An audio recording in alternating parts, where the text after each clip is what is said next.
And the fact that you celebrate a pro-life victory, it doesn't mean that you don't want it abolished. We all want it abolished. Smash mouth. But some of us are willing to accept incremental victories along the way, and I think the babies would say amen to that. Not the ones.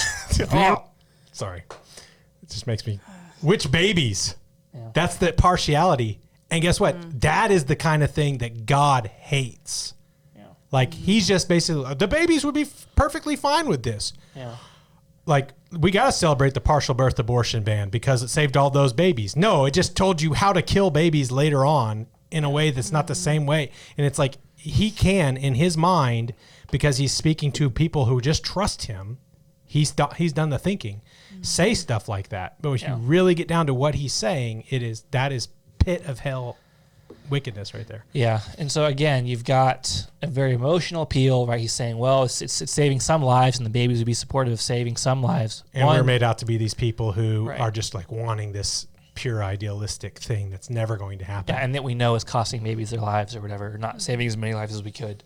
But again, what we have is we have a pro-life industry that is raising a lot of money, that's getting a lot of Republicans elected, and that are passing bills that do absolutely nothing. And I feel like reminding people every stinking time that in states like Oklahoma, you literally control the governor's office, the Senate, the House. You have all the votes, all the power, and the population, and the denominations. Yeah. If you would just abolish abortion, we could do it. Yep. And instead, they say, nope, let's just compromise with abortion, call it a victory, I'll get reelected, I'll keep the donations flowing. Yeah. Oh, babies, you would support this, right?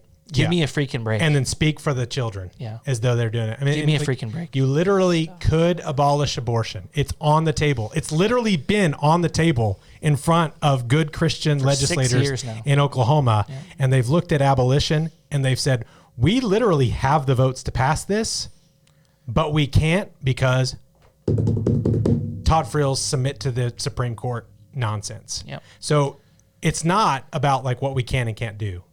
It's not. It's like what we will and won't do, and that's what we choose to do. And so, if you adopt his theological stuff and his interpretation and application of Romans 13, and you adopt his pragmatic pro-life stuff, this is what you get. 46th year of the abortion Holocaust. Math's not my strong suit. Yeah. I wish it were 46. Yes, it's wishful thinking, but it's. I think whenever we start a show like this, we're like, oh, let's respond to something Todd Friel says. But then I sit here, I don't hate him. I don't like actually have malice, but I do hate these ideas. Oh, yeah. Like these ideas need to be burned out of our culture. Yeah. And the moment that we do is the moment that we start gaining ground. Yeah. Me to imagine that a piece of legislation would be forwarded that was pro-life and we would say, but it wasn't abolition. So nope, not happy about it.